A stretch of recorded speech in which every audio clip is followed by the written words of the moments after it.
It is Wrestling Uncensored. It's a WWE Elimination Chamber preview show 2025. We're live.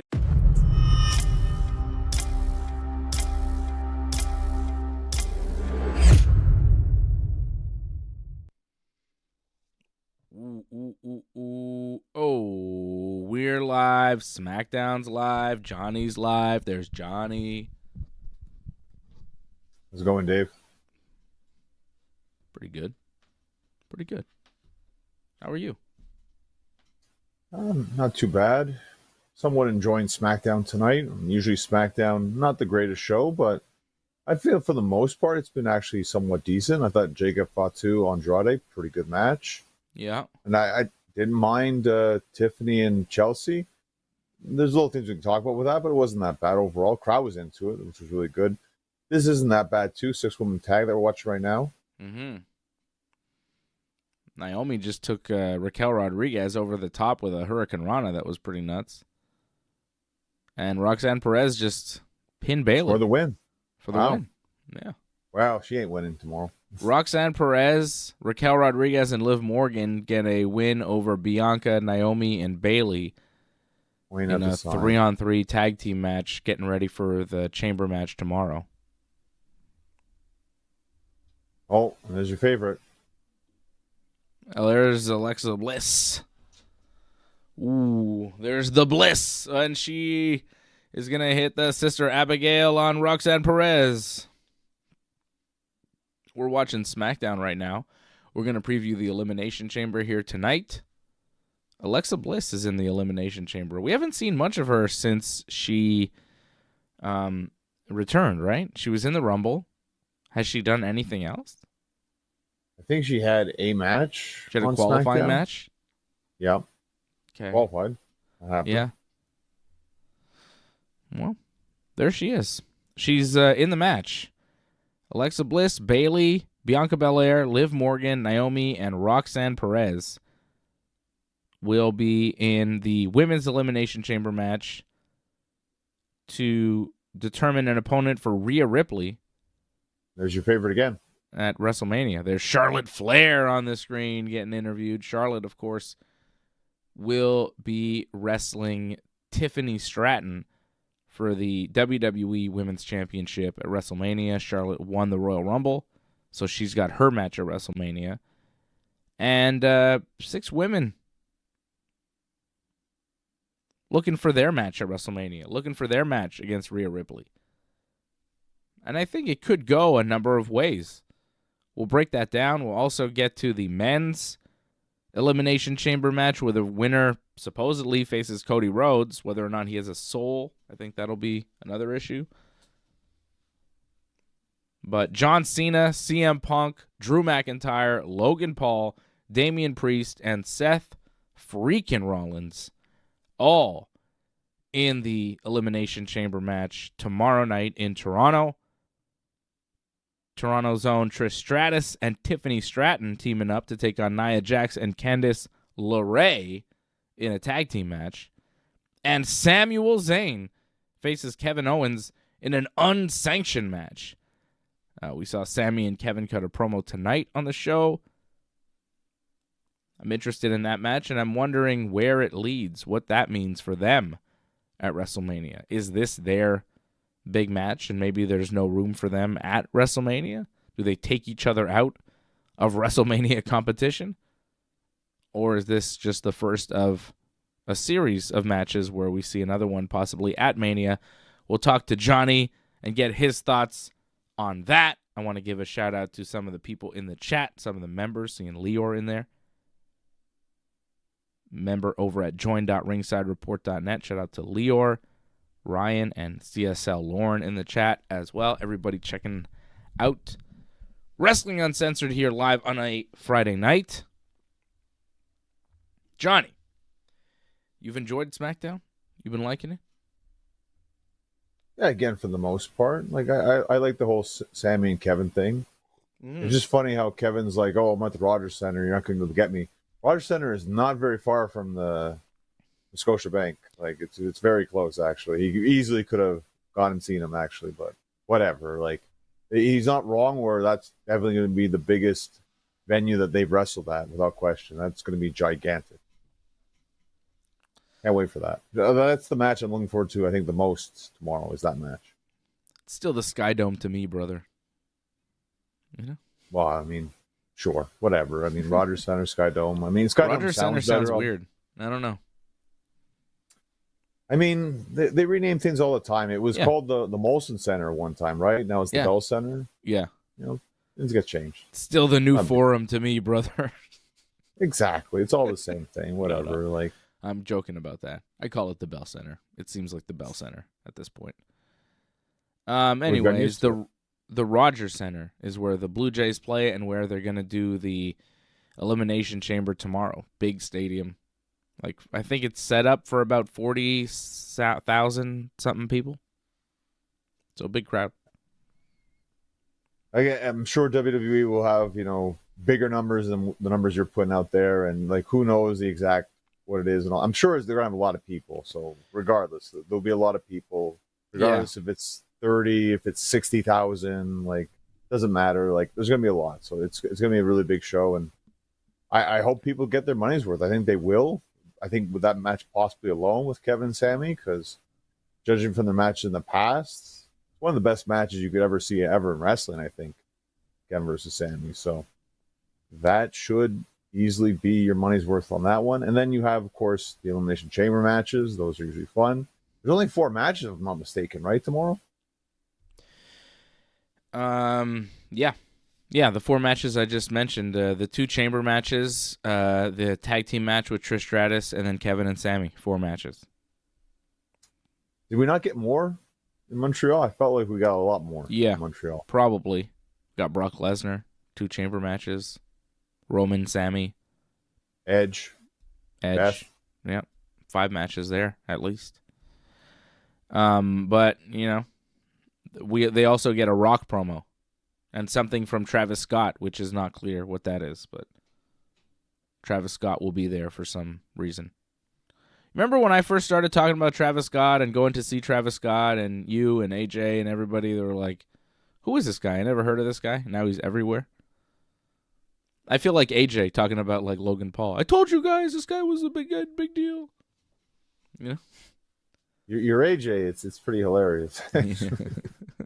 It's not bad. I don't know if he'd like it too much, but it's funny.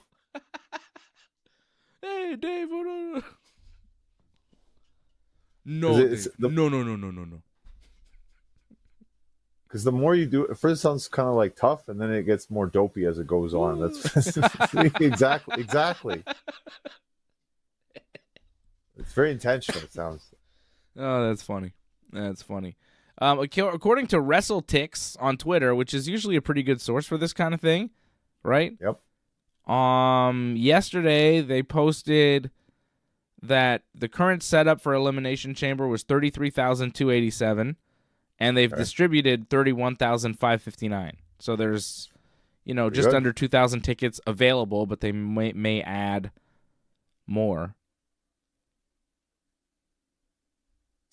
So, if I'm not mistaken, not quite, it's a big crowd. It's a very, over 30,000 for a wrestling show is massive. But you could fit 100%. More people in there. Well, yeah, you get, I want to say Rogers Center is like 55,000 capacity, no? Something obviously like that. The setup, but the setup's the stage, whatever they have for it, that's going to mess it up a little bit, but they probably could get 40,000. They probably might say they have 40,000. So wait for that. That might happen. Yeah, but what was the attendance at WrestleMania 6? What was the attendance at WrestleMania 6? Oh, I want to say it was in that 40 to 50,000 range. Okay, get ready, John, okay? Because this show right now, what do we say? They have about 32,000 tickets sold, right? Yes. The advertised attendance for WrestleMania, announced attendance at the Sky Dome, okay? This is in 1990. 67,678. For some reason, I was thinking 66,000 or something because I remember that number for some reason, and well, whatever. And you know what? They're gonna make way more money off this show than they did that show somehow, even with inflation. Like not counting the inflation and they'll They'll still make more off half the tickets sold in the same building. Well, apparently tonight it's sold out too, right? Good crowd, without question. It's a good crowd. It's a hot crowd. They got a lot of people there for sure.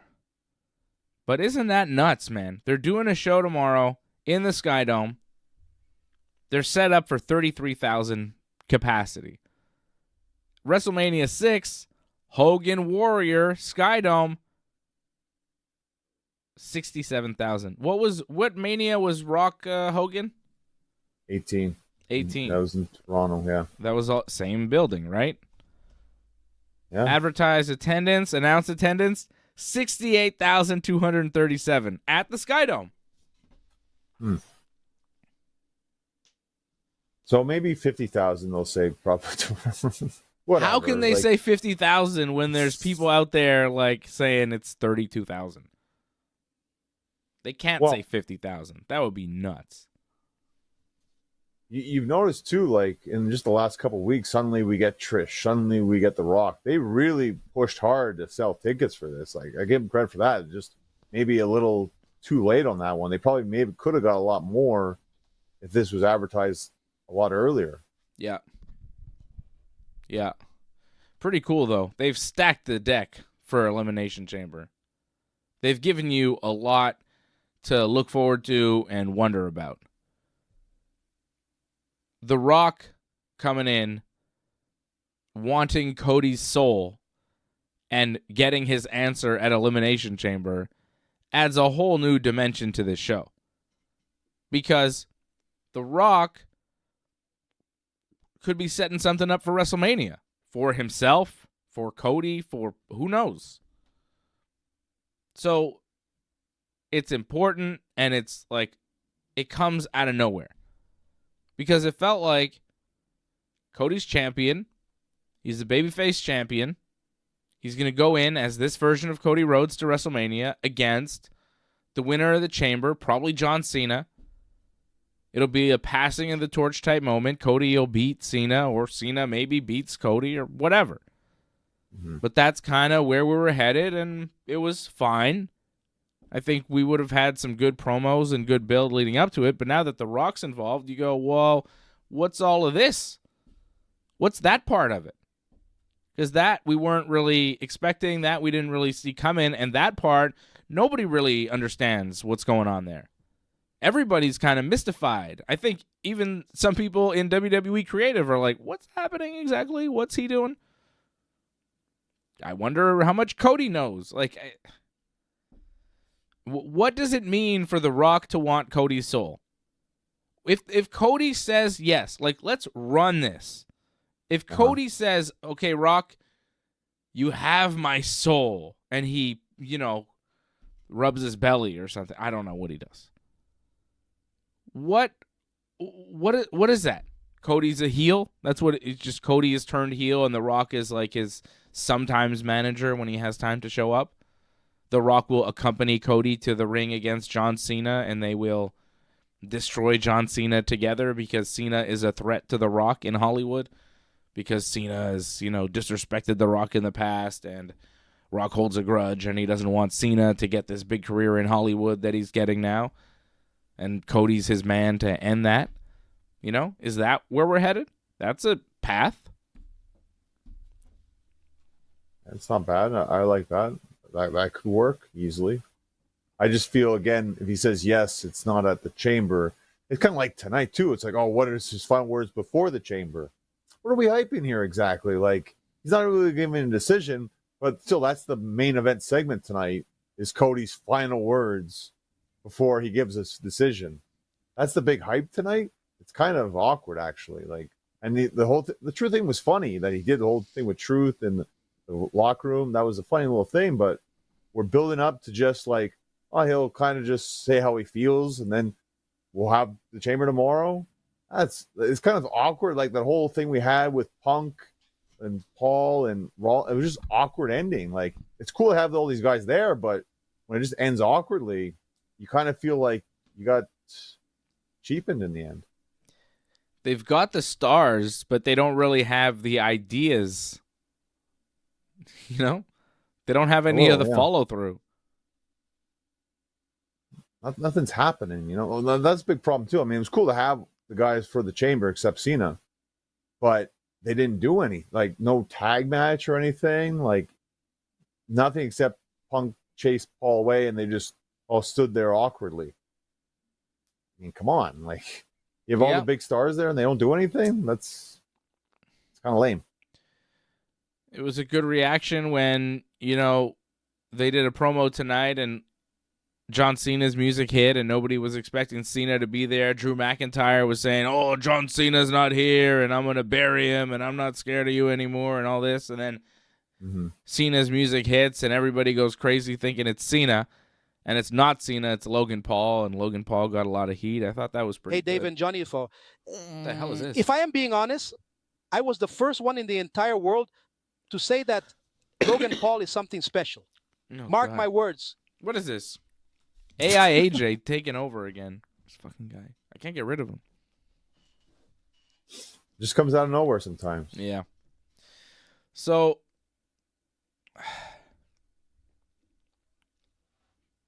I don't know. I don't know what to say, John.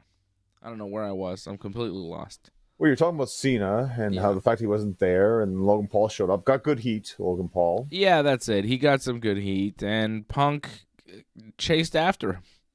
Like, Logan was, like, trying to cut a promo on everybody, and it was really flat. It was very bad. Punk said it was boring. Yeah, he's like, if you're this boring tomorrow night, you're going to be in big trouble.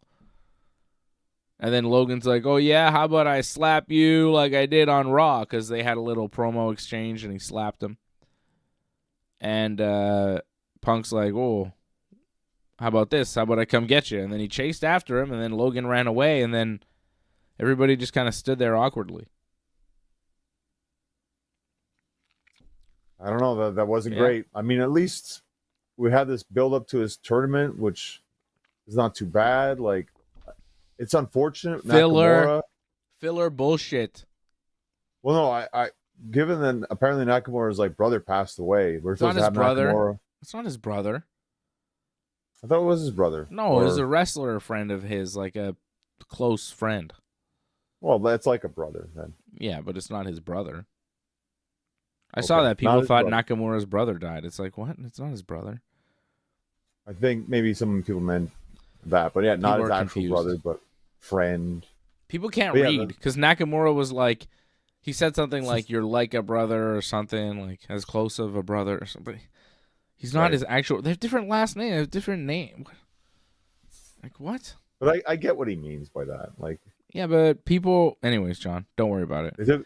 Nakamura's not. So here's the thing: Nakamura's not at SmackDown because his friend died, and he's sad. He was supposed to wrestle LA Knight and defend his U.S. title, right? Right. So instead of having him defend his U.S. title against LA Knight, they put LA Knight in a match that he had to win against. Who did he beat? He beat. What was it again? I'm forgetting too. It was actually probably the worst match we saw tonight. Actually, to be fair, if I'm mistaken. El Phantasmo, the leader of that group. Oh yeah, not El Phantasmo. El Phantasmo's a. No, that's New Japan. Actually, that's a white guy, man. This guy's Mexican. Santos Escobar. Yeah, that's true. El Phantasmo is a guy from BC. It's like a white guy from BC named El Phantasmo. Well, he wrestles in New Japan. You're thinking of Santos Escobar, who's part of a Mexican group on SmackDown with Los Garzas. Garzas were supposed to be in a match that never happened tonight. Yeah, whatever. Because all the tag teams started brawling, right? The Garzas, the DIY, Street Profits were supposed to wrestle the Garzas, and then the DIY attacked the Street Profits, and then Pretty Deadly came out, and they were in a brawl, and then Motor City Machine Guns. We're building towards some sort of multi-man match at WrestleMania for the tag titles. Right? It's like going to be a 4-way tag. DIY, Street Profits, Garzas, Motor City, and Pretty Deadly. 5-way tag for the belts, maybe? I'm thinking, what did they do last year? A ladder match? I think they're going to do another ladder match, probably. For That'd be fun. And Pretty Deadly win the ladder match at WrestleMania. How crazy would that be? I think I'd give it to the Street Profits. Oh. They're the most over tag team. Oh, no, they're not. What are you talking about? No, they're not. They definitely were. Like, no, they're they got not. They got the biggest reaction that came out. You can play that all you want, but they're not that over yet. That's not true. They're super over. Are the Street Profits gonna win the tag team titles at WrestleMania? I heard a yes in that, so I believe in the Street Profits winning. Yeah, it's the Yes Boy movement. The Yes Boy movement. Okay, you've heard of the Yes movement? It's the Yes Boy movement. Even better, because there's two of them. I think it's fair to say LA Knight's gonna win this. We're watching the finals right now of this US title number one contender tournament. Yeah, I'm mad about this, John. I'm mad about all this filler because. So Nakamura is supposed to defend his title against LA Knight. LA Knight's already the number one contender, but Nakamura's not there. So they make LA Knight wrestle Santos Escobar, beat him, and now Jacob Fatu, he wrestled Andrade, and Carmelo Hayes beat Braun Strowman with like a cheap Eddie Guerrero thing where he like faked the getting hit with a chair. It's been overdone and it was really quite lame. So now LA Knight not only had to beat these guys, beat his opponent, now he's in a triple threat with Jacob Fatu and Carmelo, and he's got to beat these guys to get what he already had.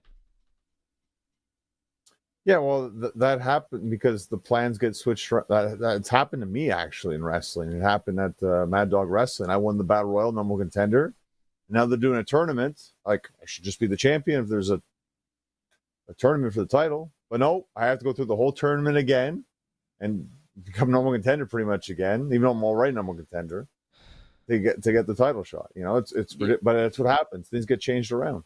Yeah, but if you think about it, LA Knight, it doesn't make any kind of sense because Nakamura, he was the champion supposed to defend his belt, and he didn't show up. So shouldn't LA Knight just be champion? Or, you know, you can just not show up as champion if you want to. If you're the champion of a thing, you can just not be there. As someone who's in pretty much the exact same situation, except the champion forfeited his title, and I pretty much had to become number one contender all over again.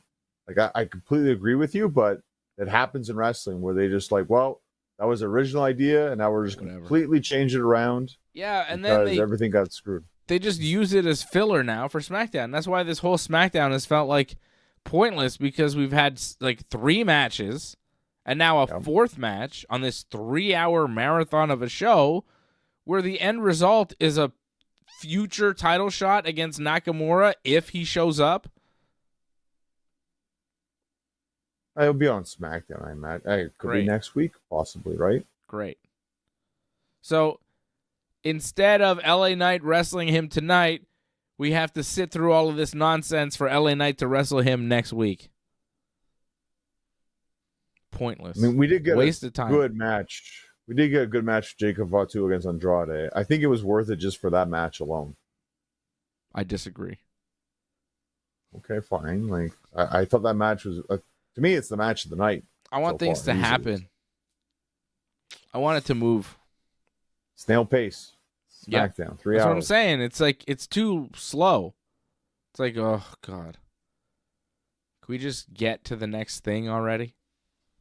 Like the match was fine, but it wasn't so great where I go, oh my God, you know? Incredible. And if it's not that, then I really don't need to see it for 15 minutes. I don't. Like, I'm just kind of like, all right, guys. Like, it was fine.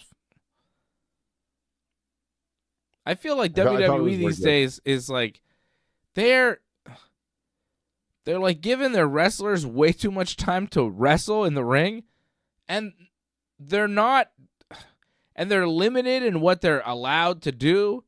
So it's just kind of like, you know, boring. Oh, I'm not going to disagree with those, especially when we're in a commercial break right now and we're watching them just pretty much do nothing, go through the motions. Headbutt each other and walk around the ring. It's just boring. We watched so much of this like boring nothing wrestling in WWE because, you know, that's just WWE style. It's very safe. And it's a drag a lot of the times. I don't want to watch these matches. Most of the time I won't disagree with you, but I thought Jacob and Andrade, I thought that was very exciting. For the 15 minutes they had, like, I was very satisfied with that. And the crowd showed it too. Like, that, to me, I don't think the crowd has been that hot for any other match except that. Maybe Trish a little bit because obviously hometown, but I think the fans pretty much would agree that Jacob Andrade best match they've seen tonight. This one not so much. This one's been real slow and boring. They're doing nothing. This is the problem with doing a tournament one night. Like, this is what kind of hurt King of the Ring back in the day. Like, you could tell, like, the matches as they went on, not the best. The finals, not the best. You usually get the better matches in the first or second round. And this is, a bit of a... The matchup isn't that great either. LA Knight against Jacob against Carmelo Hayes, like, not the greatest three-way to see. No. This sucks, John. I don't know what you're enjoying exactly about SmackDown, but it's just so long, man. It's 3 hours every week. They're killing me with these long-ass matches that go nowhere, and they're 4-0. They mean nothing. Well, let's start at the beginning here. Like, you didn't enjoy the Trish and Tiffany. I like the promo with Trish and Tiffany and Chelsea Green because Chelsea Green is funny. Piper Niven was dressed like the Mountie. It was good. Chelsea Green was good. Well, I also liked that they showed unity together. Like, my biggest complaint going into this was like, why are Trish and Tiffany a team? It didn't make a lot of sense. But Trish, to me, especially tonight, she really put over the fact that, like, they're a team and try to make them a team, and even got her, like, her own, like, Toronto Maple Leafs jersey. Like, I might not be a Leaf fan, but I appreciate the fact that trying to bring them together as a team, and they tried to work together. They even did the cash raises together. I liked it. And I don't know why, like, that whole poster thing got over. Like, I saw that blow up on the internet. Like, that's one way to take it. Like, I guess Trish was trying to take it that way too. Like, the guy was kind of perverted. You didn't catch that when the guy was like, "Oh, your dad had a poster of me." Like, Trish said that. Trish said that to a kid in the front row. Your dad probably had a poster of me on his wall or something, right? Apparently, you can't be a fan. You have to be a perverted fan. Like, that's the first I thought about that. Yeah. Like, the way she said that, it was definitely like she thought like the dad was perverted. I didn't catch that, John. I think you're reading into it in your special Johnny way. No, the internet. Check the internet, buddy. You'll see that. Like, they took their special way too. Okay. I'm not listening to the internet anymore. There, it's gone, man. The internet has lost the plot. Well, I would love to hear from Antoinette because I guess Antoinette was there and she met CM Punk. Apparently, she's in our chat right now. So I'd love to hear about her stuff if she wants to add on to that. I guess she was there tonight too. At SmackDown? I think there was like some sort of like meet and greet. No, okay. Today? Because SmackDown's going on right now. Yeah, no, but she met Punk, I think, at the meet and greet earlier today. Like, there's photos with her and Punk. Pretty awesome. Cool. Angelo Contagonis wants to know how come we weren't on last night. We were on last night, Angelo. We were on. Not get to did this thing not pop up that he was on? Yeah, you guys were on. Yeah, we were on last night. Ringside Report MMA was on last night. The replay was kind of weird, though. I don't know if you've checked the video. The podcast was good. The YouTube video was kind of messed up. I don't know if there was some issues, but what happened? The audio like jumps in and out sometimes. It's fixed on the podcast, but on the YouTube, there's AJ was like real glitchy last night. Yes, like, yeah, there was that. I don't know what's going on with his internet. It's like he can't figure out how to use the internet properly. Anyhow, Antoinette and Angelo in the chat. Shout out to them, members of the team over at join.ringsidereport.net. Okay, John. It's the Elimination Chamber. It's tomorrow night. Who's winning? Where do you want to start? The men's chamber. Let's start like at the main thing. Let's, who's winning? The men's Elimination Chamber. Is it John Cena or is it CM Punk? You know, I don't know about you. I think it's definitely going to come down to Cena and Punk at the end. I think they're the final two, without question. And then it's kind of a toss-up, really, I think, either between Cena or Punk. Like, if I'm betting, I'm probably betting on Cena, but I'm going to go with my pick to be Punk. Because I want it to be Punk, so I'm going to pick Punk.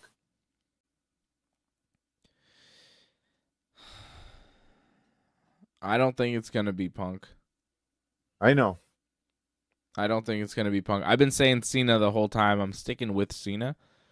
Apparently, it was a YouTube glitch for the audio, for the video of the video show last night on Rumble and Twitch. If you can go to Rumble, you could watch it. It's fine. So it's like YouTube did something. Things happen. But I think it's going to be John Cena. I think Cody Cena makes a lot of sense. I think Cody Cena with The Rock involved makes a lot of sense. I think you could do something with Punk as well. But I feel like Cena is the bigger headline attraction. I feel like match-wise, Cody will be able to carry Cena, and Cena needs somebody to carry him. And if Cena doesn't face Cody, he probably wrestles Logan Paul. Yep. And Logan Paul is carrying nobody. He needs to be carried. He needs to be led by the hand to do a match. Okay? If they wrestle, it's not match quality. Yeah, but goddamn, if they wrestle, it's like an embarrassment. And I don't think they want to do that to Cena on his way out. I don't think they want to put him in that position where at WrestleMania he looks really bad and him and Logan have like a stinker. Because Logan tries to do athletic stuff. That's half his gimmick, is that he does like crazy moves. A few botches and it's going to look really ugly. Like, I think Punk can lead Logan through a match. And I think we saw on Raw and on SmackDown that there's enough heat there to do something. And yeah, there's Punk and Cody backstage. I kind of want to hear what they're saying. He wants your soul, that's what he said. Wants your soul, brother.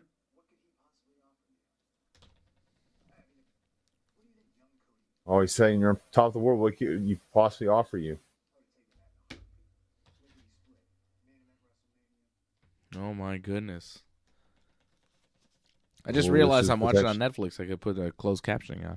You got good captions. That's what I do, yeah. Yeah. So, I think it's Punk, Logan. There's enough there. Punk can have a match with him. Logan does all of Hangman's moves, so, Punk can take a buckshot lariat or miss, whatever. Mm-hmm. I think there's a lot of good stuff there. I think Punk and Logan Paul works for a variety of ways. And I think Cody and Cena works for a bunch of ways, a bunch of reasons. And, you're going to be able to have those matches in the ring where they're both going to be, pretty decent. I think the best match you could put together would be Cody Punk, because they're kind of the ones that are going to be carrying the load in their respective matches, but that's why you kind of have to separate them, because I think the backup, if it's not Cena winning, would be Cena against Logan at WrestleMania, and that would be just tough. Promo-wise, I think it would be really awkward.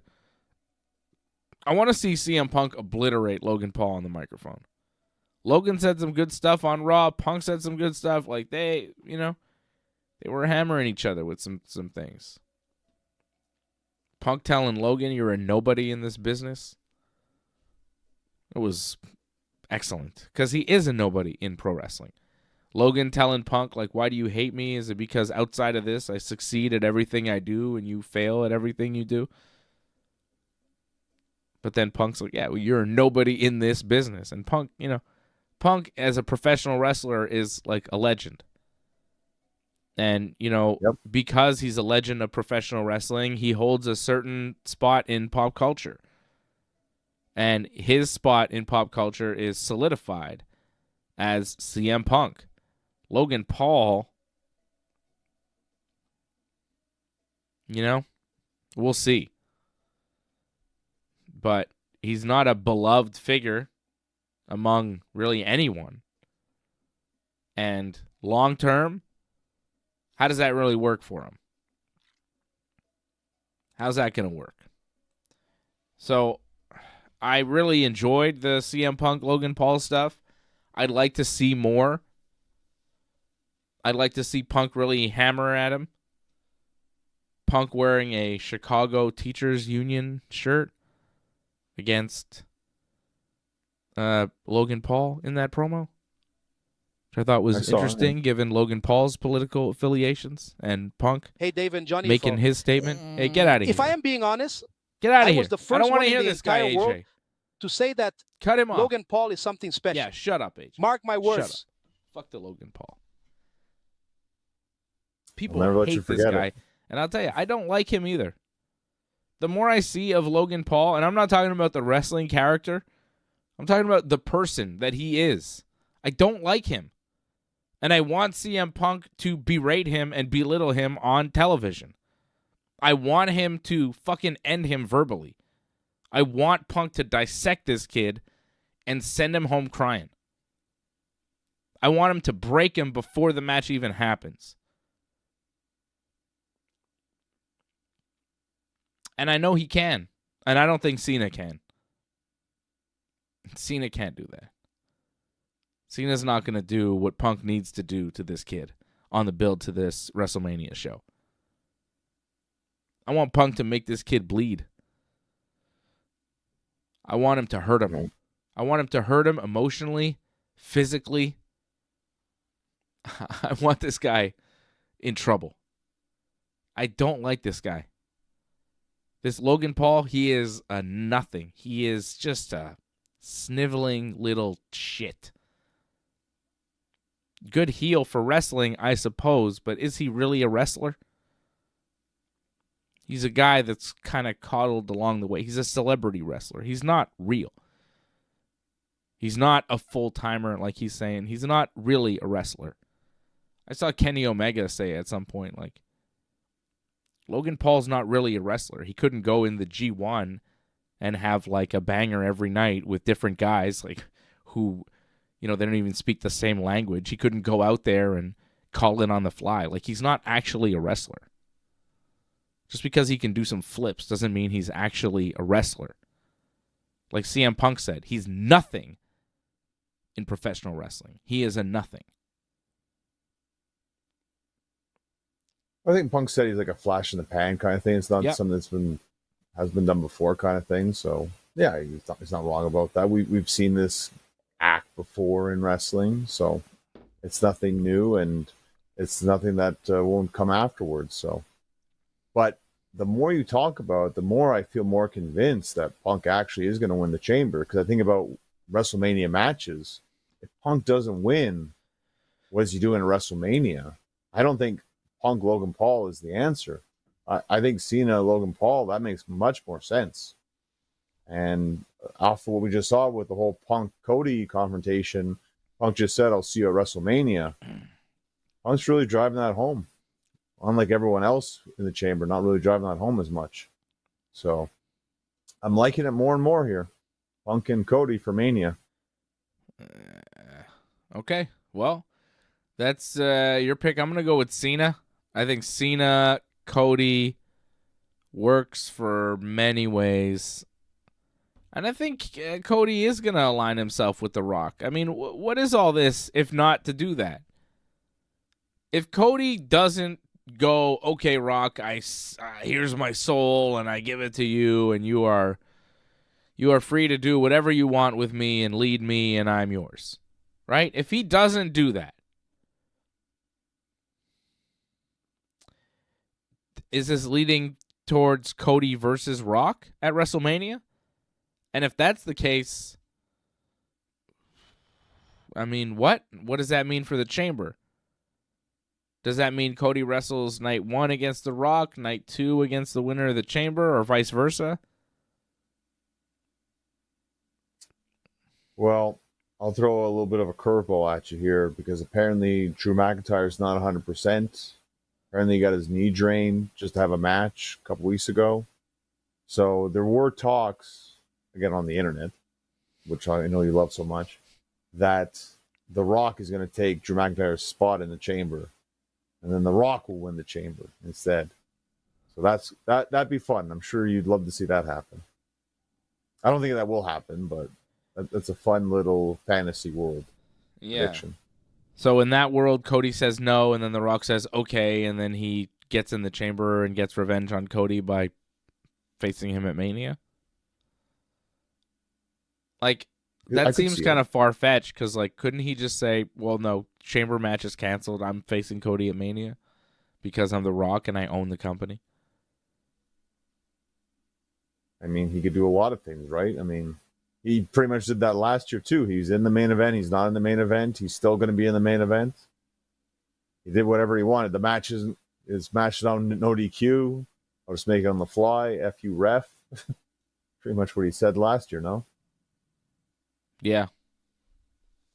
Oh, we got Cody in the ring here now, too, by the way. We're talking Cody's finally going to give his answer or lead up to the answer, which, again, what is this leading to tonight? I have no idea. I guess we'll just talk about his dad, probably. Yeah. We always do. Because Cody was saying, like, oh, my dad was broke and he had to work the indies and I don't want to do that. And Rock is offering me, like, financial security for my family. Right? Yes. Indies, because he's going to have to do that after making millions already in WWE, right? Like, sure he has to do indies again. I mean, he'd have to, spend a lot of money. But a bus. Could happen. Expensive. Man. Could happen. Yeah, man. It happens. People make money. They expect to make it forever. They spend it like they're going to make it forever, and then they stop making it, and they go, oh, shit. Oh, they just said The Rock could make him part owner of the company. There you go. No Michael more Cole European... just said no more live events in small towns. They don't do live events in small towns anymore. They don't do house shows. The hell's he talking about? Wait, he said no more European tours. So apparently the European tours, like, it's such a hassle to do. Yeah, Cody hates going to Europe. No more European tours and no more live events in small towns. They haven't done a house show in months. He's getting a gift? He's getting a special gift. He's getting a truck from The Rock. A special Cody Rhodes truck. So before, he got a nice little dressing room with shrimp in it that R-Truth was enjoying. Those shrimp did look delicious. And now he's getting a truck from The Rock because The Rock loves him and he wants to give him things so that he can get his soul. What exactly does The Rock get out of all this? Cody doing whatever he wants for some reason? Soul on a piece of paper? Like, isn't that how it works, right? I don't know. Like Millhouse and Bart? I don't get it. Cody's going to have that truck. Cody's liking the truck. Cody's like, ooh, let me see this truck. He's walking right up to the truck. But now, on the big screen, there's the final boss. He's on the big screen. He's in an airport, probably in California or something. Yeah, it looks too warm to be Toronto. Yeah, it's not in Toronto. He says The Rock is coming. Getting ready to board his private jet. Oh, Rock promo now. Rock hyping up Elimination Chamber. He's going to Toronto. The Rock's got history in Toronto. We had the once in a lifetime, now it's decision of a lifetime. Mm-hmm. Rock Hogan was in Toronto. Huge moment for The Rock's career. That match was maybe his biggest match. The Rock always credits Toronto for turning him heel, right? Yeah. Was that his biggest match? I mean, the matches with Austin were big, but like the one with Hogan was just so iconic. I feel like he was already made, if you think about it, right? But that put him over the top kind of thing. Yeah. Right? Hogan thing. It put him in a new level. It was different after that match.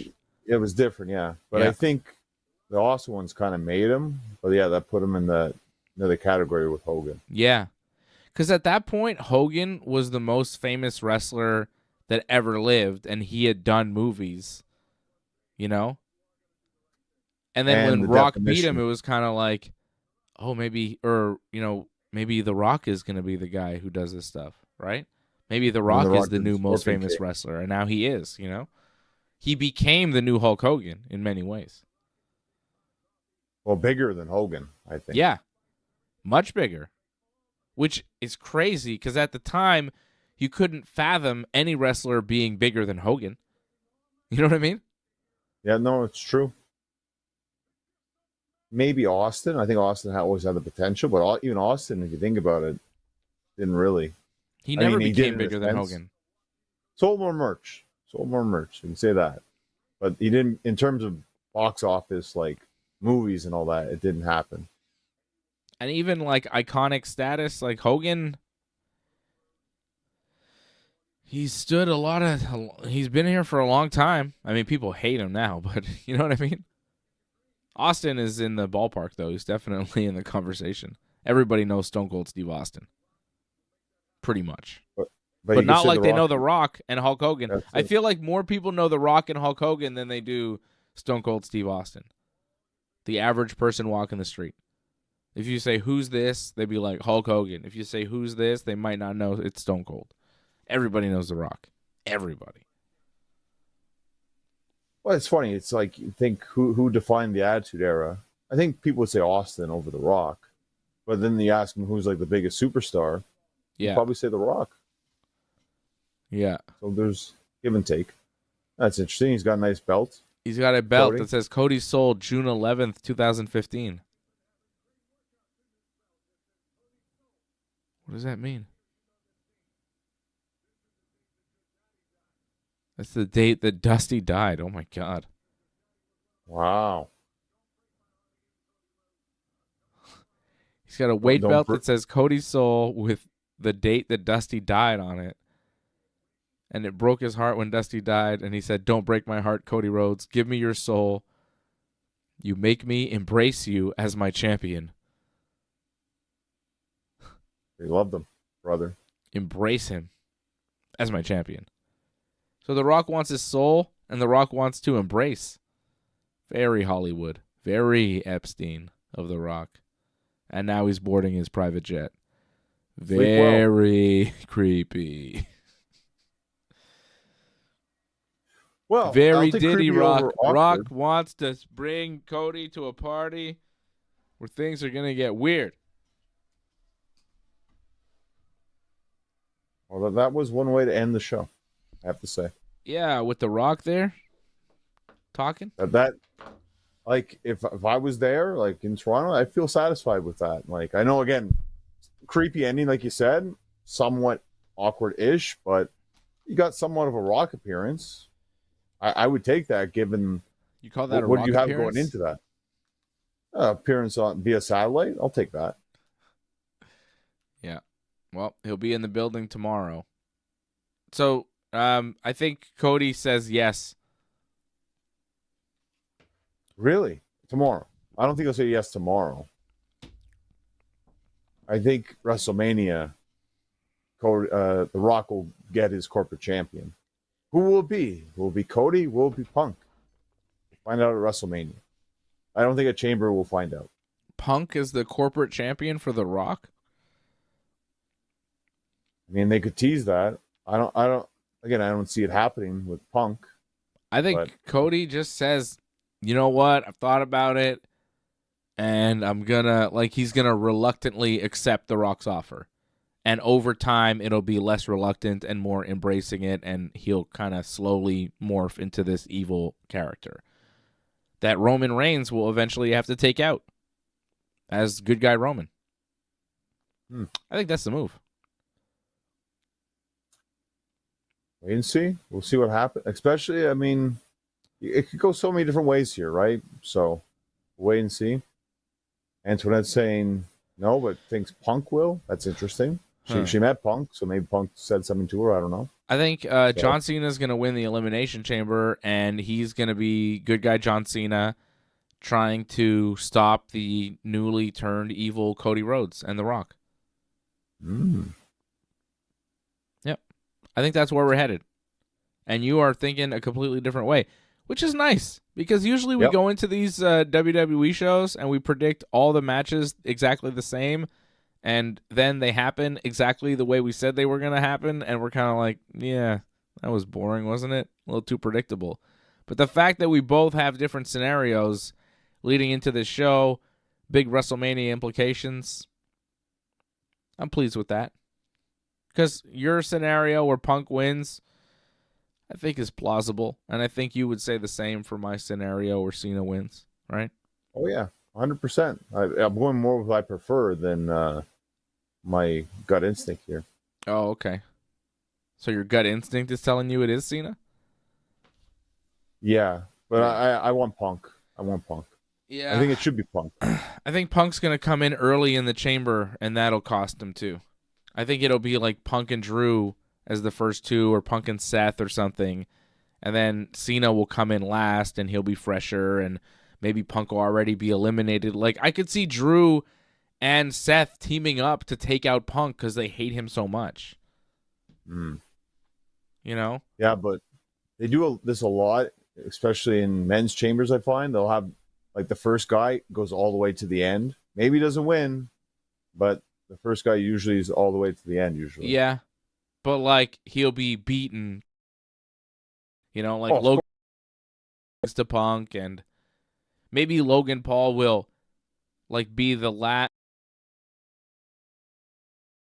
And then Logan gets eliminated, but then, like, attacks Punk from behind, and then Cena, like, finishes the match because, what am I supposed to do, you know? It could happen. I'm just thinking it's going to be Punk, though. But we'll wait and see. That will be fun tomorrow.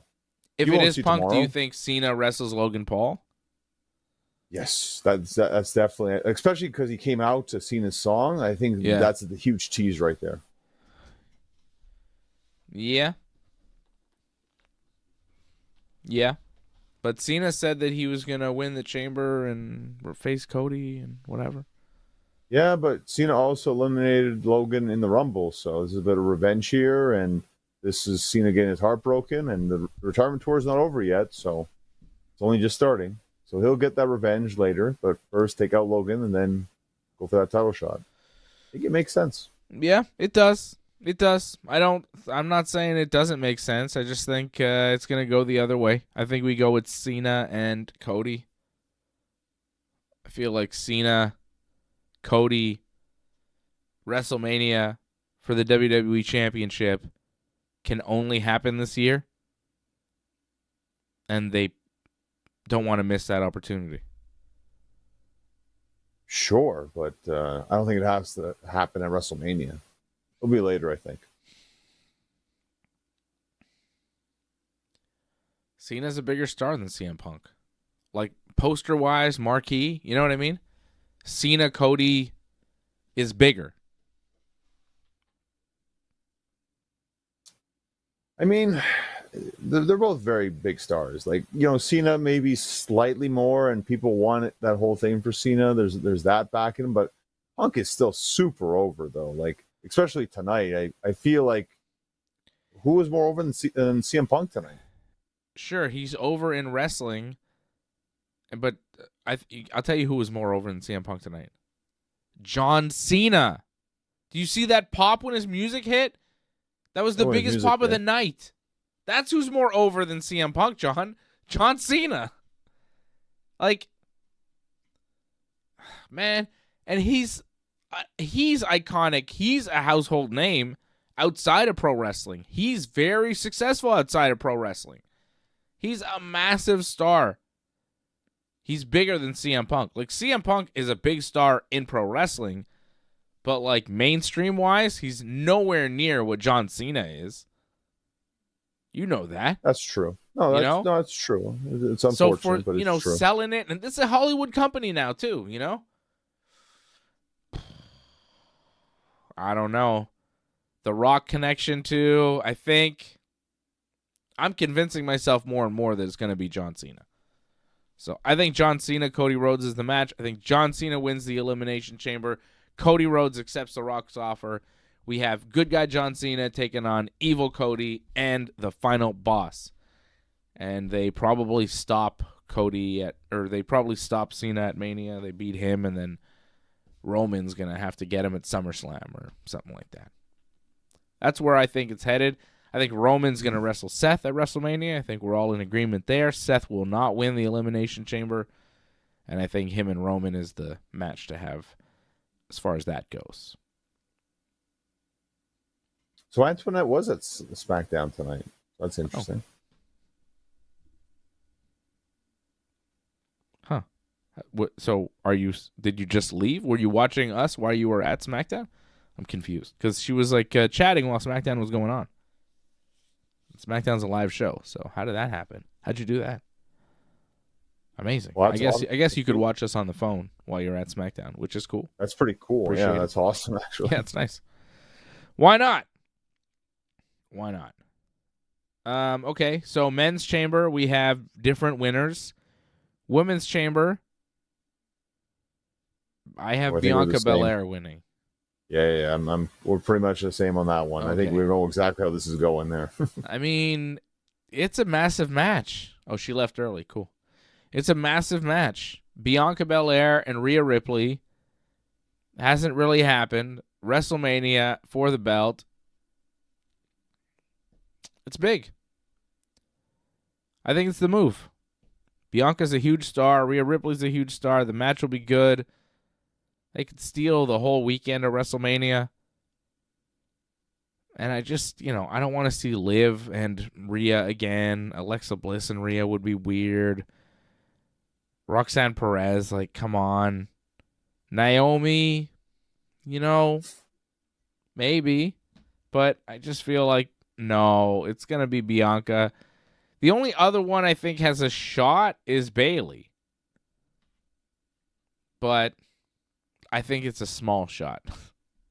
If I were to pick another, if it's not Bianca, for some reason, I'd say Alexa actually. I'd pick Alexa over Bayley. I guess Bayley got pinned tonight in that 6-1 tag, and I expect she'll get it back on Roxanne in the chamber, but she's not winning, I don't think. And yes, Anthony, I did see Milano. He got I think it was it Garza that landed on him on that. Was that him that he landed on? Man, Garza landed on some security guard and it looked rough. I think it was Milano. Yeah, I think he was okay though because he was standing up afterwards, or he just shook it off. But yeah, he looked okay. That was cool. It was cool for him. I think that's his 4th or 5th appearance on WWE. So good for him. Yeah. I've seen him before working security. Very good. Let me just tell you for a second here, John, as I just took a sip of this delicious beverage. Orange cream Coca-Cola. I was like, is this good? And then I got some, and it's very good. I'm really enjoying the orange cream Coca-Cola. Just so everybody knows. It's pretty nice. It's available in some stores now. It's like a new kind of Coke. And it's pretty good. It's got Coke, orange, a little vanilla in there. It's a good drink. I'm guessing you have some sort of sponsorship deal now, possibly, or I wish. You're wishing for one. Yeah, no, I wish. I just think I'm hoping for one with Coca-Cola because I love it so much, and I would just take free beverages. But I just it's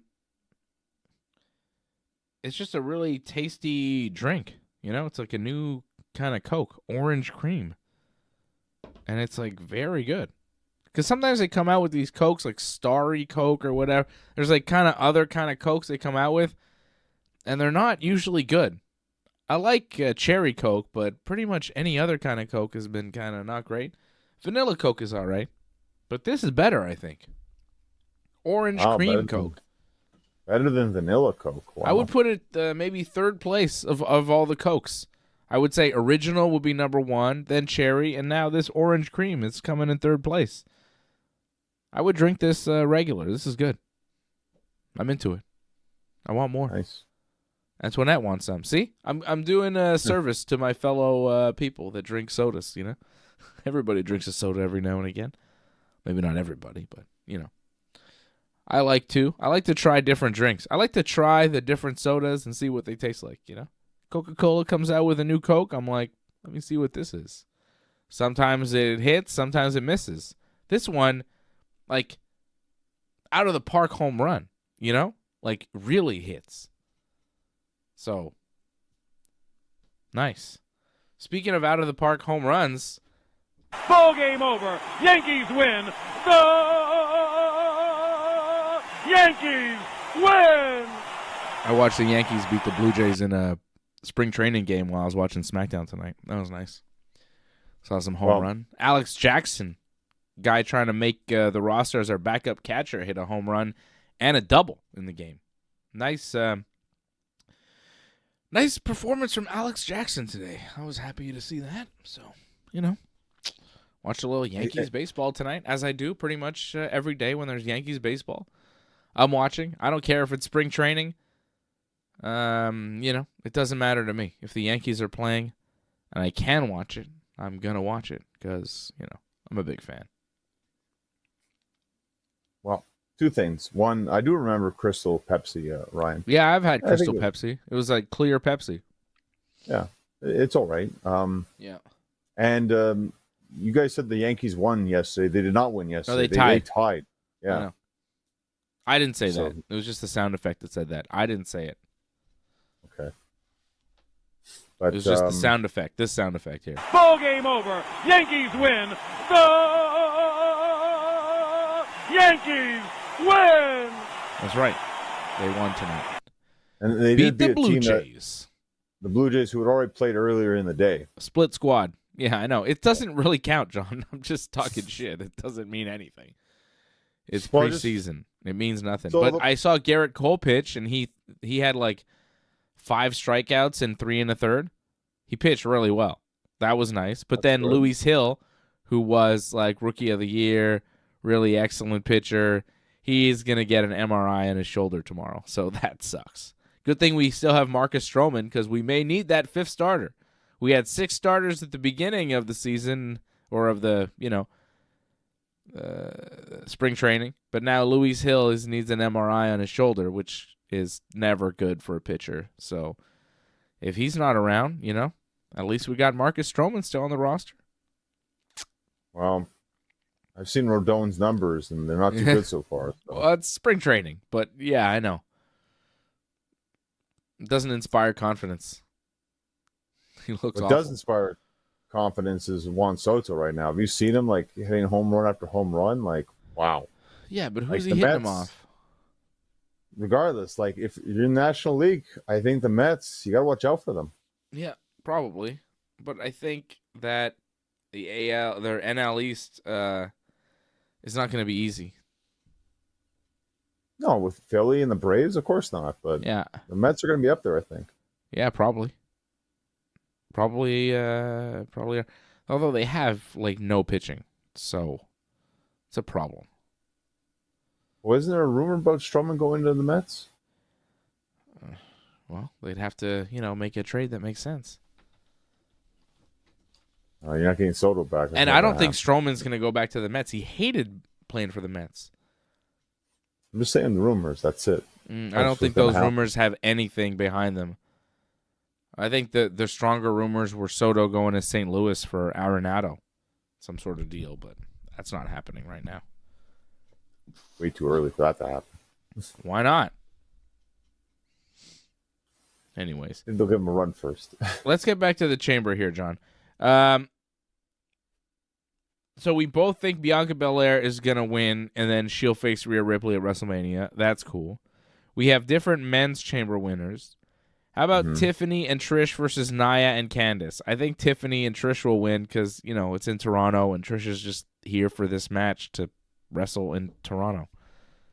Right? This isn't a comeback. I think it's a one and done. Yeah, I think so, but I think Charlotte will be around and might get involved in some capacity because why not add build towards your match at WrestleMania. So that might maybe play against Tiffany and Trish. I still think they'll win, but I think that might play a factor in the match at Charlotte. Yeah. You might be right. But and does this is the match I care about the least, right? Like, it means nothing. Well, I think you just got to answer my question there, because I think this is like a fill-in in between, like a chamber match. I think you start with the chamber match, probably the women's, and then you have like this match in between this and the men's, I think. Mm-hmm. What? So I think Cody's going to accept The Rock's offer, and he's just going to be like, "Yeah, all right, let's do it," but reluctantly. Do you think he's going to accept, or you think he's just going to say, "Well, I'm not ready. We have to decide at WrestleMania"? Like, what? What do you think he tells him? I think he's going to say no, and then he'll change his mind at WrestleMania. So I think he's going to just say no at the Chamber. Okay. I don't know what Frank was saying there. Charlotte choose Tiffany because of Andrade. I don't even understand. Because Tiffany's on SmackDown and Andrade's on SmackDown? Charlotte and Andrade are divorced. Are they not? No, Didn't they get divorced? That's if you believe in TMZ, which I don't know. Sometimes you do, sometimes you don't. But that's what TMZ said. So yeah, in October, I believe they got divorced. So it wasn't denied by anybody. So I guess they're no longer together. I don't think they're going to talk about it at all on television whatsoever. They'll never ask her that question. So it won't be played into any storylines. No. How about Sami Zayn versus Kevin Owens? Should be a great match. Should be a lot of fun. Who wins? What does it mean? Where do they go at WrestleMania? I think the big thing, it's not so much who wins, where they go. It's that this can be half an hour right here, this match. Like, let them do whatever the hell they want. It's unsanctioned. Let them do absolute carnage to each other. And they overhyped it. So they got to live up to their hype here. This is going to be the craziest thing they've ever done. So that means there needs to be an insane ending to this, right? They have to fall off of something, or there needs to be like explosions or something. There has to be something incredible at the end of this. So they hyped it so much. We need something big to happen. Sami needs to go for something, because Sami's saying that he's going to do something bad to Kevin. So it needs to be Sami setting Kevin up for something. Kevin's probably going to reverse it somehow. And then Sami takes it, because I think Kevin gets the win in the end of this one. Kevin's going to build up to a match with Randy, I think, at WrestleMania. Okay. I like that. Randy's coming back. Where's Randy been? Well, you remember the neck with the pile driver, which looked like crap, that he's been selling like crazy? So he's just been selling for months? He could come back tomorrow, I think. That'd be awesome. So he's not hurt or anything? He's just been off? Randy style? It's a good relaxed schedule. It's all right. I guess. Come back for a big Mania match? Against Kevin at WrestleMania. Sure. I guess. Where does that leave Sami? Well, he was doing something with Karrion Kross. I don't know if that makes Mania, though. I think that might just be Andre the Giant Battle Royal. But that's what happens sometimes. That's it? That's all Sami gets? I think they give him more than that. I mean, he's going to have to be selling the effects of this, right? So he's not going to be around for at least a week or two. Jeez. So this is just a stepping stone for Kevin to move on to Randy? Like, I think that's possible, but I feel like they got to do something more with Sami. I'm not sure what, though. Like, that's why this match happening here is kind of weird. It's like, I get it. It's Toronto and everything, but felt like this was going to be the WrestleMania match for these guys. Now that it's not, I wonder where they're headed. Kevin and Randy makes sense. I get that. But Sami, it's like, what? I feel like they have more invested in him than to just kind of leave him on the sidelines. Well, if they can build up to a big match with him and Karrion Kross, but I feel like they kind of abandoned Karrion Kross because they got rid of his whole group now. So Yeah, there's no that's big not match much for him. Well, it's even if it is a big match, it's not much of anything because they destroyed what Karrion Kross was. So is that big to me? Again, that's Andre the Giant, like Battle Royal, SmackDown. Yikes. Who's Braun Breaker going to defend the Intercontinental title against? Finn Balor, AJ Styles, both?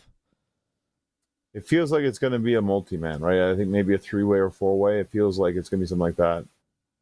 That's a pretty good match, actually. If it's a 3-way against AJ and Finn, Braun, I'm actually very okay with that. Maybe a 4-way with Sheamus in there? Yeah, that's not bad. I wouldn't mind if they probably don't have anything else for Sheamus, so sure, yeah. Have we ever seen a proper Sheamus versus Finn feud or match or anything? Irish on Irish crime? I feel like they've never interacted, and they should, because, they talk similar, I guess. No? It's incredible that they haven't wrestled, if that's true. I can't remember right now, but I'd be very surprised if they've never wrestled in WWE. Yeah, but I don't remember anything of any kind of, substance, meaning between those two. It's tough. But I mean, there's just so many Raw, so many SmackDowns, and not one match. It just feels that's incredible. They're both never Irish, happened. John. They're both Irish. They put JD McDonuts with Finn as quick as possible. He's Irish. Wasn't JD actually like somewhat helped trained by Finn or something like that? Something like that. I don't know. I don't follow the history of JD McDonuts. All right, so Kevin beats Sammy, and that's Elimination Chamber. Wow, that was quick. It's 4 matches. And it'll be 4 hours. It'll take forever. And we're not doing a post show because I'm going to the Montreal Quintet Jiu-Jitsu show in person. I'm going to a thing. So no post show for a chamber. I'm going out with Freddie and AJ, night out with the boys, having a good time, watching people choke each other and, go for leg locks. It's going to be a lot of leg locking. High-level jiu-jitsu is like so much leg lock. So much. It'll be fun. So that's where I'll be tomorrow. So we're not going to do a chamber post show, which is unusual for us because we'll usually do a post show for every big WWE event. But, once in a while. Night off. Rare night out for me. When do I ever leave my house? I can't be sitting around watching the TV all the time. Sometimes I got to leave the house. You're not going too far, but yeah, you are leaving the house a little bit. Yeah, don't even have to take the metro, but yes. No, I'm gonna walk to where I'm going. Yeah, it's pretty good. Yeah, I live close to the event, which is nice. It's good. But if people want, like Angelo, like Antoinette, like they can leave comments about Elimination Chamber because we'll talk about it next week. Yeah, so of course. Just leave comments in the video afterwards if you want. Mm-hmm. Yeah, we'll talk about it next week for sure. I mean, we won't be able to get around it, right? Stuff will happen, and we will have to talk about what has happened. Like, no matter what, whoever wins the chamber, we'll talk about it next week because it'll be, a big deal. Oh, Elimination Chamber will definitely end last. I think the Habs game will end first. Ryan, you're asking me that. What? Yes, what's going to end first? The Canadiens game, it starts at 7, or the Elimination Chamber starts at 7? Mm-hmm. Elimination Chamber will definitely end last. Okay. The hockey game will be over first. Okay. Is your hockey team doing well, John? Well, I've been having a lot of fun because I won 3 times this week, so. That's crazy. Yeah. It's a lot of hockey. Well, it's hockey, but, it's a big playoff push right now, so. Every game's important, it's do or die every game, so it's fun. It's fun watching. Last 2 months left, pretty much now. 2 months. Are they in a playoff thing? The spot? 5 points out with like 20 some odd games left. Uh-huh. I mean, it's possible. Yeah, Antoinette, we'll leave comments about it. Awesome, too. That's cool because Antoinette, I think, is going to be at Elimination Chamber. So we definitely want to hear your comments, Antoinette, of how the whole show goes, actually, your personal experience. That would be definitely noteworthy. Mm-hmm. If they make it, do they have a shot of like winning or doing well, or it's just like make it because it's fun? I mean, you make the playoffs, you never know what can happen, right? You should know that. Like 1 year, one team was 8th seed, right? Last seed, whatever. They went all the way to the finals, so it can happen. And yeah, it sucks about Kirby Dak got knee surgery. That sucks. Injuries happen too. Like people get hurt. It's gonna happen. It's unfortunate, but every team gets injuries, so you just have to roll with the punches. Kirby, pink guy, swallows things, right? Not quite. Not quite. No? Pink guy kind of floats around.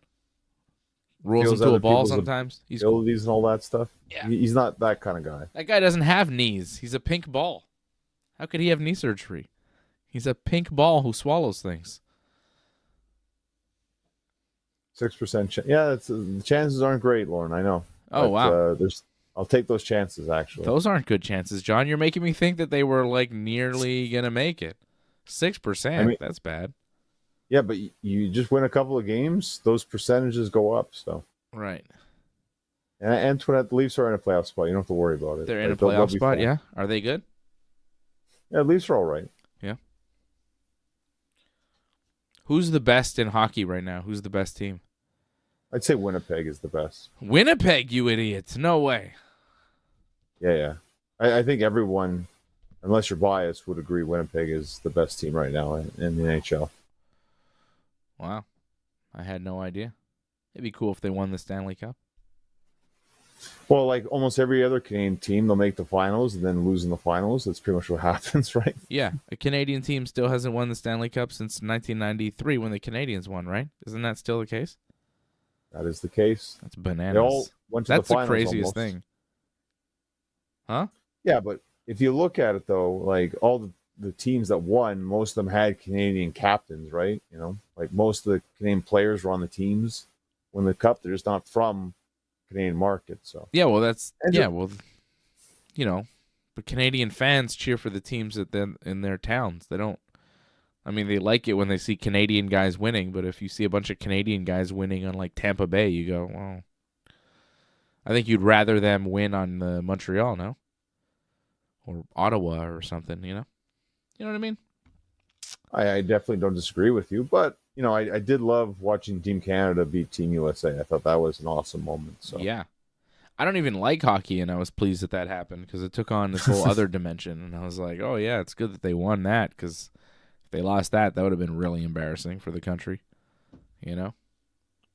Might as well pack it in at that point. You go, well, if we can't win this hockey thing, I mean, what are we really doing here? Because it seems like sports-wise, that's the only thing Canada can really do. And if you can't do that, goddamn, pal, you're in trouble. I think the Olympic medals are a bit more important, but I guess national pride was also important this year. So there was a lot of heat, brother. There was heat. There was with heat. The Trump and the things and the states and everything, you know. And to be honest, like I don't know about you, I feel like WWE is missing something there. Like they have Chelsea Green, who comes out with this like split Canadian US uniform thing. Mm-hmm. She could really play up what's going on with Canada and US right now. We could relive the whole like Bret Hart like US thing with Chelsea. No, you laugh, but I think they really could, but they aren't going in that direction whatsoever. Like they're just doing this typical like, oh, I'm Canadian, but I don't like Canada. Cool new member, that's awesome. But yeah, they're just doing the typical like, oh, like I'm Canadian, but Canada's a dump here. Like, just being our typical. And then when she's back in the States, oh, the U.S. sucks. More like Canada. Just typical crummy heel, like she is. Like, she should really play up the whole Canada-U.S. how it is right now, but they aren't. Yeah, I thought somebody was gonna do it. I thought Logan Paul was gonna do it at one point, but he didn't. You know. Because if Logan Paul came out and said, oh, Canada, you know, can't wait till you guys are the 51st state, he would have got booed out of the building. People would have thrown shit at him. Yeah. I think it back. might have been crazy. Like, it might have been a riot, honestly. People may have gone bananas at Logan Paul. Maybe they shouldn't say that because it would go too far. Because honestly, if Logan Paul said that shit and I was like 5 feet away, I might jump him. I might be like, "What'd you say, motherfucker?" Fucking take him out. Bunch of rowdy Canadians, man. There's beer flowing. People are angry. Hey, Dave and Johnny, if I am being honest, The hell is this? I was the first one in the entire world fuck. to You say mentioned that Logan- Logan AIAJ. Paul can't is say something special. You are Paul. big time jabroni. Mark my words. If I'm being honest, shut up. A brain fart too. I don't know if you heard the brain fart. Yeah, he's glitching out in real, anyways. Thanks, Antoinette, gifting the membership to Jonathan Page. Welcome. Yeah, but that's it. WWE's too scared to do stuff that's happening in the real world too much. So the heat would have been bananas, brother. And Chelsea would have got super over by doing it, but doing this typical, just be a heel wherever I am kind of thing. She's not going to go anywhere with that, man. And that was dumb too. Like she said, like, "Oh, what a loser you are, Tiffany." She's the world champion. Yeah, like so stupid. But whatever. Chelsea comes out when she said, like, "Oh, I'm Canadian, but I live in the States, and it's way better than Canada." The heat that she got when she said that. It was a different level of heat. There was, you know what I mean? There's something else. Like, people are booing the American national anthem. You say America in Canada right now, you're going to take heat. We've rejected Wayne Gretzky at this point. Like, it's like the whole country's like, fuck Wayne Gretzky now. It's like, it's gone to a different level here in Canada. I don't know if the WWE recognizes it, but like, when Chelsea said America better than Canada, it was like, oh, don't say that. It was like big heat.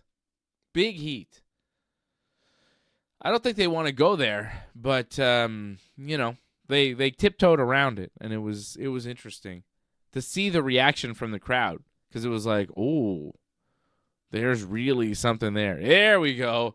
That's what I'm talking about. Forever, this country will always exist. It's not the best, but it's fine by me. It is something, though, because I've been to a couple of games this week, and to hear the booing for the U.S. national anthem, it's quite something. And then I don't know if I've heard the Canadian national anthem like cheered and sang as loudly as I've heard this week. Like in Montreal, too, especially, because like Quebec, not exactly very patriotic, but wow, it is far more patriotic than ever before. Like it's definitely brought Quebec and Canada closer together than ever before this. I think that is an interesting point. So you were at the hockey games this week and you noticed people really belting out the anthem, which in Montreal, in Quebec, it's not. You see more Quebec flags than Canadian flags in Quebec, Of course. Yeah. But yeah, I think that is interesting. That is interesting. And to be fair, they kind of poke the bear a bit too, because there's booing of the U.S. anthem, and then when the Canadian national anthem is being played, they're showing highlights of the Four Nations when Canada beat the U.S. And the building blew when that happened. It was insane. Yeah. It's interesting what's going on here. It's interesting. Well, it's interesting too. If apparently you watch it on TV, like, oh, we're not actually booing the U.S. anthem because they mute the crowd a lot of the time. Oh yeah, television. Yeah, you have to get the fan cams to get the real reactions. Bret Hart. If Bret Hart came out, oh wow, we get Bret tomorrow. That'd be. You want to talk about a real Canadian? You want to talk about Bret the Hitman Hart? Guy lives in Calgary. That guy is a real Canadian, brother.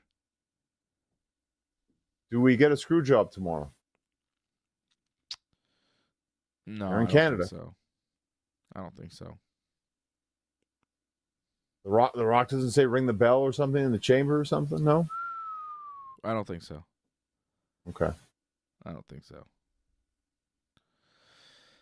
Jeez. Okay. Elimination Chamber tomorrow in Toronto. Johnny, what about AEW? What debacle did they do this week? You know, they ruined my favorite thing in AEW, which is Hangman and MJF. They do intense promos. It's a good feud. Number one guy is in AEW, regardless of who the champion is or whatever. These two guys are the main guys in AEW, and they're going to have a match at Revolution. And their feud has been intense. It's been really good. I liked MJF rejecting AEW, getting his AEW tattoo removed while he cuts a promo. He had an AEW tattoo with Bet on Yourself written on it on his leg, and he got it removed out of disdain for AEW and their fans for choosing Hangman over him. Hangman's supposed to be the good guy. MJF is the bad guy. MJF disgusted with the fans, disgusted with AEW. Very intense stuff from both guys. And then MJF surprising Hangman and saying, oh, hey, look at your buddy here backstage. Christopher Daniels, look at my hands, they're all bloody. Or my towel, it's bloody because of what I've done to your friend backstage. And then we cut to backstage. You're going to get upset. Well, it's just, it was so crazy for so many different reasons. We see Christopher Daniels punching himself in the head and then going, oh. Because he was like cutting himself with a razor blade to get blood, and the camera caught him doing it, and then he played dead with blood like all over the place. I hope some of that was fake blood because it was like a 3-second shot just for effect of like, oh, MJF has beat up Christopher Daniels. But actually, Christopher Daniels has beaten up himself. And we're seeing it. I mean, first of all, you should have pre-taped this thing. Should have been edited, ready to fire, and go. So you could have avoided the live shot of Daniels blading and then, oh, I'm dead. So it shouldn't have been live. If it was live, maybe somebody tell him when he's on so he's not caught looking terrible.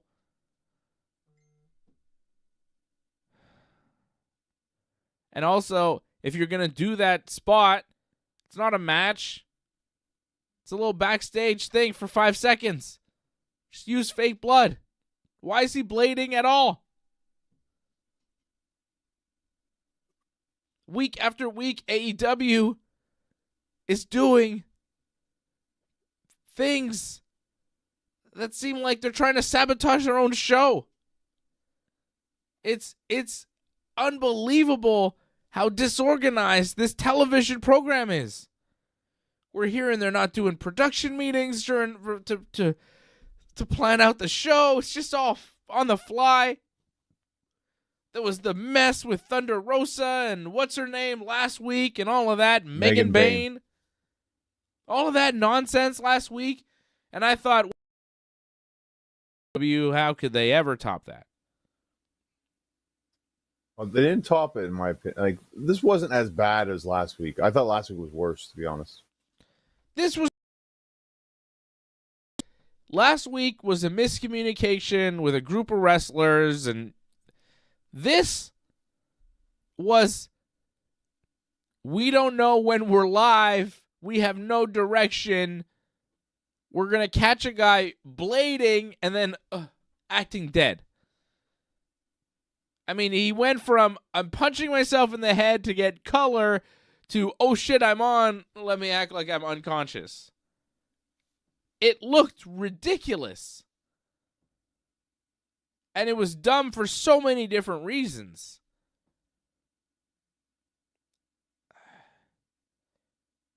I mean, I don't think we need to debate what was worse, last week or this week. Because I think we can agree that neither event should have happened, and both things Last week's Thunder Rosa, Bocce, whatever the hell that was, and this week with Christopher Daniels, both of these things should not have happened. They should not have happened. Agreed. They could have been easily avoided, and Yes. it makes AEW look like an absolute joke of a show. Just a total joke, shit show, mess that you can't even respect anymore. It's so pathetic. It's so absurd. It's so poorly run and managed that you no longer have any kind of respect for the company.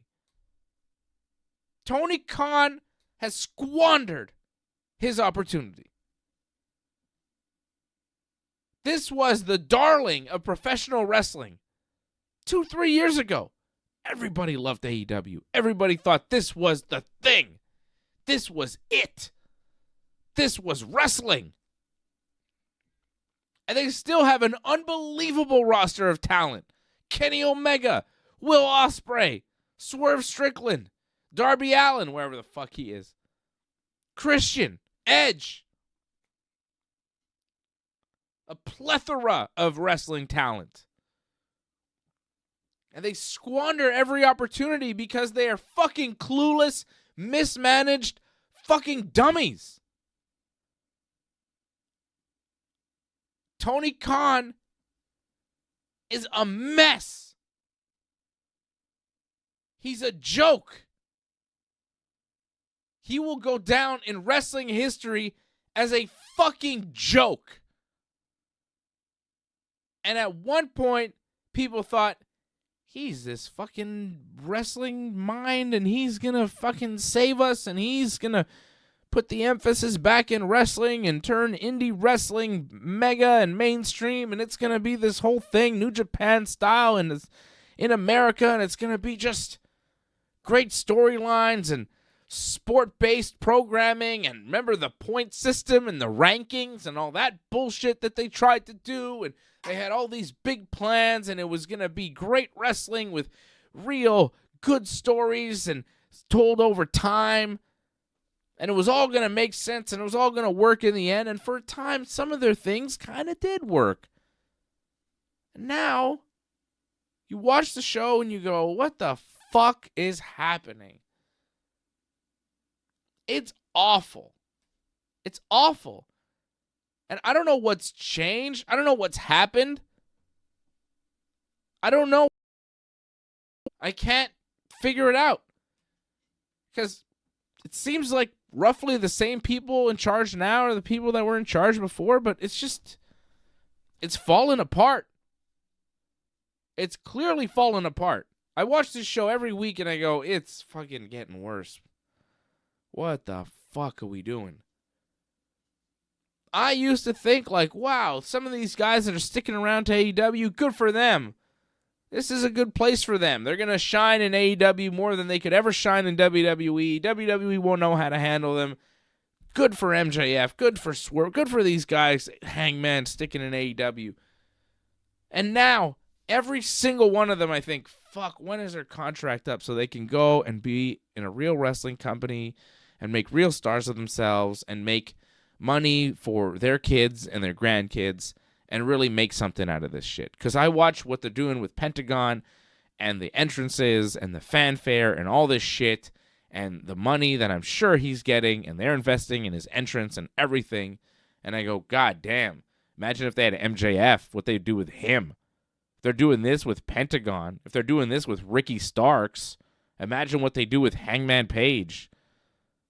Hangman's got to be looking at it going, fuck, I could be rich, man. Rich. Look what they're doing with Cody. You imagine if Hangman showed up in fucking WWE? Well, him and Punk. Let's I mean, let's what look the at a lot fuck? of guys. You know, I mean, that aren't. Yeah, but Cody's a bit of a name. Like, he didn't go right to NXT. A lot of these guys went right to NXT. Ricky Starks is right to NXT. Pentagon didn't. Pentagon is, you know, we've seen Pentagon. He's not Hangman. He's not MJF. He's not Swerve. He's pretty good, but like really him as a tag is what we want.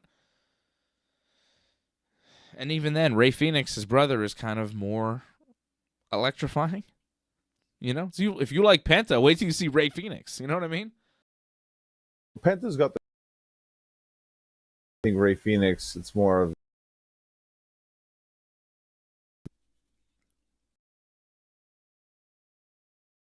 Together right now. Like, it kind of makes sense that. Where do you put someone like that on the main roster? Like, where would Hangman fit on the main roster? He wouldn't fit. He would go to NXT. So, again, like, there's only so many spots you could have. They're cutting people down now, too. Like, we saw some roster cuts not too long ago. There's probably going to be more. Usually it's after Mania we get some cuts, too. So, expect more. What happened to the Wyatt Six? Is that dead now? I hope so. It was no good. Fingers crossed. But Alexa Bliss came back, so that might give them life again. So, wait and see. Yeah.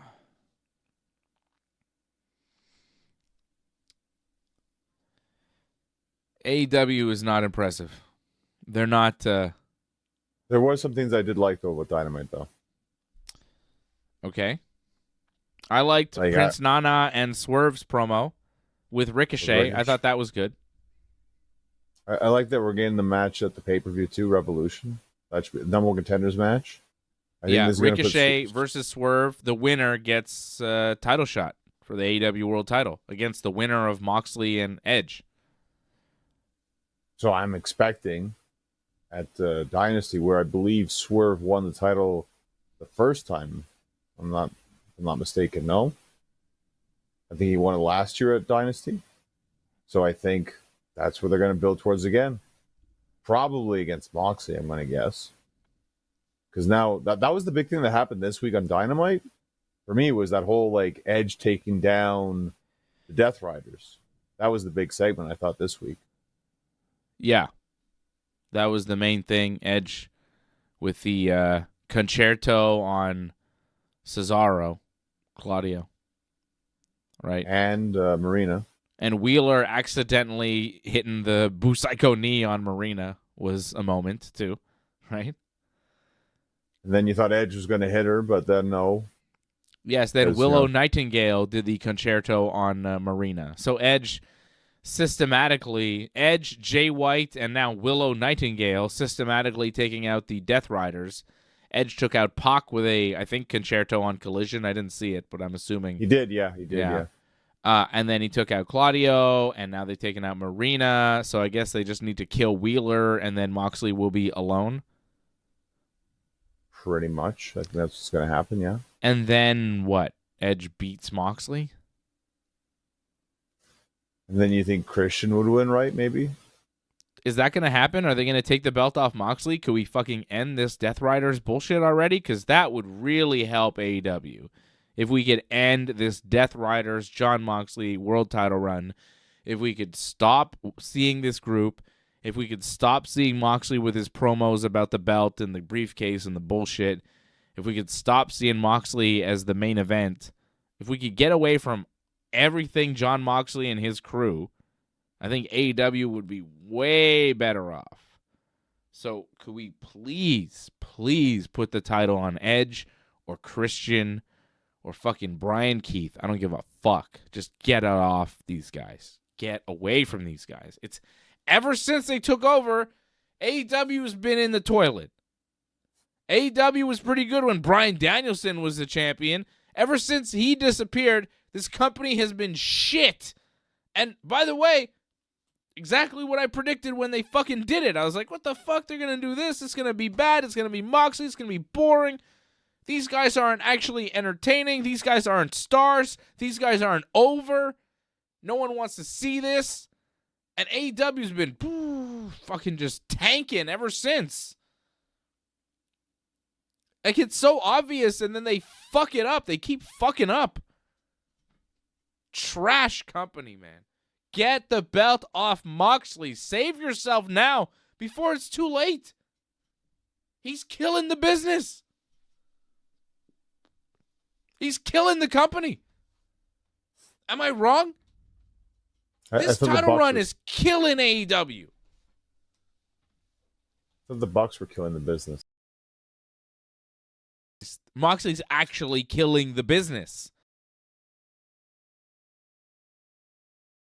Main evented in his hometown of Cincinnati in front of fucking 2,000 people. He can't draw. No one's watching. The company looks like a fucking joke, and he's the fucking centerpiece. Fuck, they were in Cincinnati on Monday for Raw. They had fucking 10 times the amount of people in the building, and their world champion isn't from Cincinnati. What the fuck are we talking about? This guy needs to go. It's enough. His promos are fucking long and boring and just fucking, they go nowhere. His matches are the same. They have Will Ospreay on their fucking roster. What are we doing? They have Okada. They've got Kenny Omega. They've got MJF. They've got Hangman. They've got Swerve. They've got Darby. What are we doing? They've got Edge and Christian. What the fuck are we doing?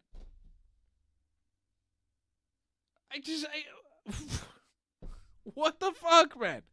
It's enough. Please give the belt to Edge. Please. Please.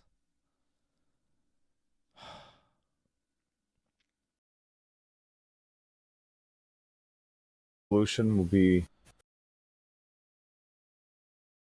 and I don't think we're doing a watch long for that either. That's a Sunday, so there'll be no post show for that. We'll preview it though next week, I guess, right? There you go. Am I wrong about Moxley? Don't you think he needs to go? Like, I don't disagree. Like, I would like to see a new champion. The thing is, I think I'd probably want to see Swerve, though, before Edge. That's fine. But, like, we're not there yet, so... So we'd have to retain. Sorry. We gotta wait longer. But this is the thing. I think, like, we're at a point now with AEW where if we wait any longer, people are going to tune out and never come back. I'm almost there. Like, I feel like they still have good matches. Like, until the wrestling, like, in terms of the quality of the matches, like, really dips, I don't think you'll ever truly lose, like, a big portion of your audience. Again, storylines can be better. Production needs a lot of work. But I think overall, most people watch it for the matches. And I enjoyed Ospreay against Brian Keith. I thought that was a very good match. And for what it was, I thought the main event served its purpose. Konosuke against Orange Cassidy. Fine with that. And I'm looking forward to that match with Kenny at Revolution. I think what's going to happen. That's when that tuned out of AEW. People are tuning out, man. We used to cover TNA.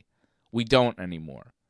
We used to watch TNA. We used to preview their pay-per-views because it was relevant. And then at a certain point, the company lost credibility. They were no longer relevant, and no one paid attention anymore. AEW is headed down that road. It could, yeah. It could happen. Yeah. People are tuning out. People are dropping out. Angelo Contagonis. I've had enough of Moxley as champ. It's boring. Thank you. Exactly. Boring.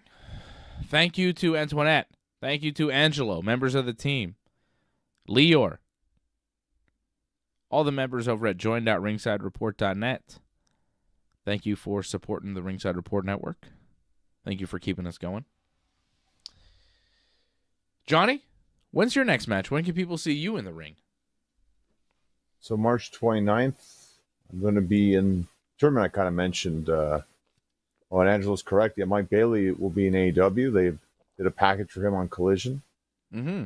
I don't think they hyped him at all on Dynamite, so maybe he's just going to be a Collision guy. But still, like, that would be welcome to have in AEW. That's going to, again, the wrestling gets better.